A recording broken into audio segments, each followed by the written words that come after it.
Хотор аймагт сумнын анхаарчны шүүхий эрүүгийн шүүх хуралдаа нийслэлийн мэдэгтэй. За өнөөдөр хуралдаанаар аймгийн прокурорын газраас эрүүгийн үүдийн тусгай ангийн 22/1-р зүйлийн 1 дэх заснаар ялдах томс үлдэж салбаршуулсан журмаар шийдвэрлэхээр ирсэн гүр цоод холбогдохыг хэлтэнэ. За нарийн бичгийн дараах жилдээ илтгэе оролцогчдод сууж болно.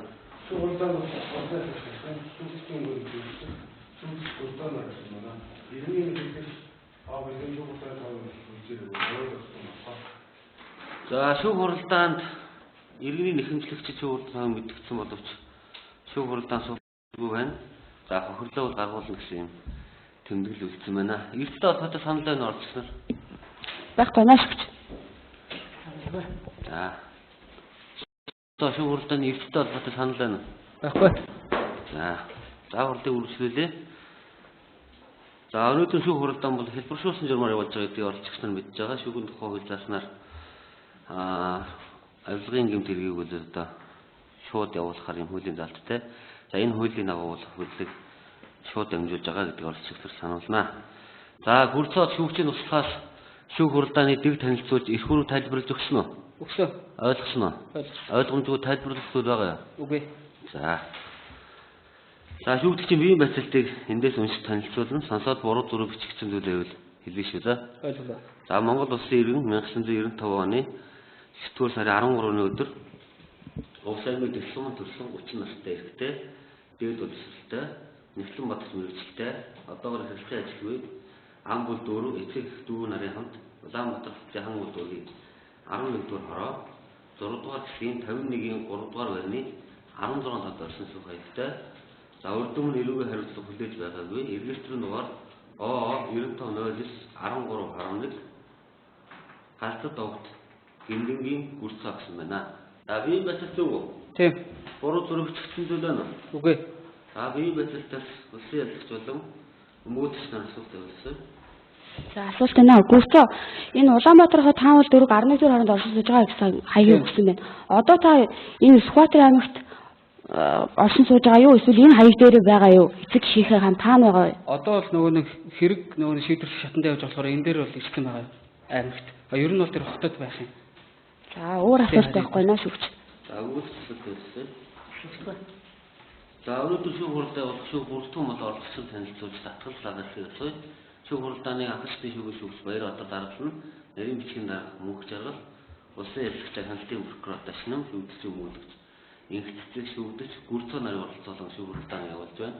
За шүүх бүрдүүн болон оролцогчтой гэр бүлийн гишүүн болон садан төрлийн холбоотой эсвэл тухайн хэргийг шийдвэрлэхэд ашиглалтын зөвчлөгөө гэвэл шүүх бүрдүүн болон оролцогч нараас хууль зааснаар татгалзах хэрэгтэй. За гүрцөө татгалзах хүн байна уу? Байхгүй. За бусад оролцогчид Татгалзах байхгүй шүүгч. За шүүгчийн өмгөөлөгчийн биеийн байцаалтыг авъя. За та бусад шүүдүүлэх шүүхийн дугаар. Өмгөөлөгч Улаанбаатарын эцэг шүүхэд төлөвлөхийн дугаар 1157. За хэрэг бол хэлбэршүүлсэн журмаар шийдвэрлэхээр ирсэн гэдгийг оролцогчдод ойлгож байгаа бох тийм ээ. За нотлохорлогын шинжилгээ судлах болон шүүх хуралдааны хилцүүлэх явуулдлаар талууд санал байна. За шүүх хуралдаан дээр нотлох баримтыг шүүгч маань гэмрүүгээ хүлээж зөвшөөрж олсон учраас ялах дүнстэй хавцалтад дурдгдсан нотлох баримтуудыг хэмжлэн судалсан тооцоолох талтай шүүгч. Өмгөөлөгчийн санал байна. Хэрэг хэлбэршүүлсэн журмаар шийдвэрлэхээр шийдсэн учраас ямар нэгэн санал болгоо. За шүүх хилцүүлэг болсон юм саналгүй байна гэж ойлголоо. За шүүгчээс хууль зааслыг дагуу хэдүүлэл тодруулж асууя. За та үйлчлэг гэмтэр гэмрүүгээ сайн дураараа бүлээн зөвшөөрсөн үү? Тийм. Одоо прокурор сонсгосон ял алуудлын арга хэмжээг ойлгосон уу? Ойлгосон. За таны хэн нэгэн одоо хэргийг хэлбэршүүлсэн журмаар шийдвэрлэх талаар шахаж дарамтлсан, айлгаж сүрдүүлсэн төвхөрч мэдсэн зүйл байна. Үгүй. За тухайн хэргийг ингээд хэлбэршүүлсэн журмаар шийдвэрлсэн тохиолдолд за эрүүгийн хэрэг хан шийдвэрлэх тухай хуулийн ноцтой зөрчснөөс бусад тохиолдолд давтаалт гомдол гарахгүй гэдгийг ойлгож байгаа. Тийм. Прокуророос ялагдчихсан татсан тогтоол болон ялах дүгнэлттэй холбоотой танд гардууд өгсөн үү? Өгсөн. За талууд гэмбүргийн талаар ямар нэгэн маргаан гаргаагүй. За шүүхийн хилцүүлэг явуулсан тооцоол санал авсан учраас за дүгнэлт гаргах ажлыг хэлээ. Улсын яллагч гэмбүргийн талаар бол эрүүгийн хариуцлага хангуулах талаар дүгнэлтэд танилцуулъя. За Сүхбаатарын аймгийн прокурорын газрын хяналтын прокурор ташны би прокурорын тухай хуулийн 17-19 дугаар зүйл эрүүгээр гин шийдвэрлэх тухай хуулийн 34-7 35-24 дугаар зүйлийн нэгдэх хэсгийг тус тус удирдлага болгон хэлбэршүүлсэн журмаар хэн шийдвэрлэх ажиллагаа явуулж буй эрүүгийн хуулийн тусгай ангийн 22-ийн 1-р зүйлийн нэгдэх хэсэг зарсан гэмтрэг үйлдсэн гээ гүрцээ толбогдох эрүүгийн 253-7-46 дугаартай хэргийн шухуралдаанд улсын ялагчаалсан дүгнэлтийг гаргаж байна. Шүүгдэгч гүрц цаан Сүхбаатарын аймагт шүүхийн шийдвэр гүйцэтгэх газрын ахлах нийтлэмж төгсөөр ажиллаж байхдаа албан үүрэг, бүрэн эрх, албан тушаалын байдлаа албаны эрх хэсгийн эсрэг хувийн ашиглалтанд гүйцэлдүүлэх зорилгод ашиглаж хийх ёсгүй үйлдэлийг хийж өөртөө эдийн засгийн буюу 10,604,675 төгрөгийн давуу байдал бий болгосон буюу эрүүгийн хуулийн тусгай ангийн 22-1-р зүйлийн нэгдэх хэсэг заасан эрх мэдэл албан тушаалын байдлаа уруулан ашиглах гэмтэрэг үйлдэл учраас гэмбуруутай даацах дүгнэлтийг гаргаж байна. За шүүгдэгч гүрц цаан гэмтэрэг үйлдсэн гэмбурууга хүлээн зөвшөөрч мөрдөх шалгалт ажиллагааны явцад өмнө зөв мэдүүлэг өгч гэмтэргийг нотлоход дэмжлэг үзүүлсэн. За гэмтэргийн улмаас учирсан хохирлын нөхөн төлхөө илэрхийлсэн.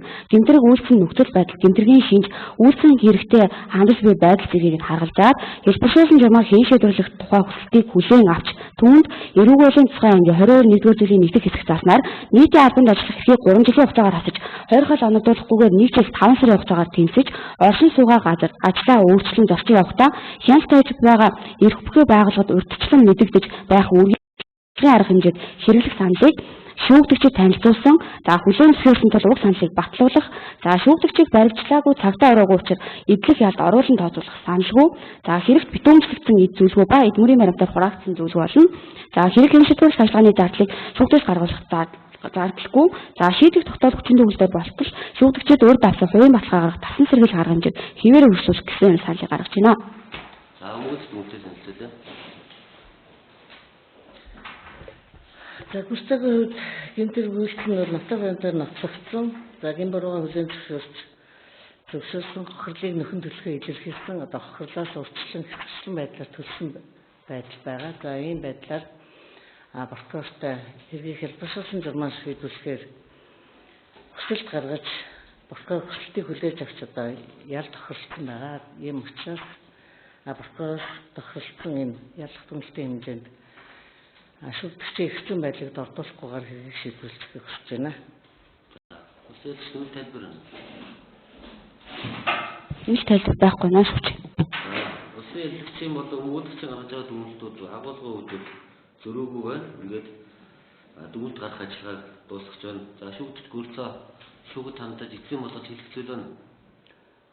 Миний нөгөө буруутай үйлээ сонссон болохоор тэгээд ямар ч буруугаа хүлээн зөвшөөрч ин цаашд ямар нэгэн энэ талаар алдаа гарахгүй. За шүүгд тасгал шийдвэр гаргана.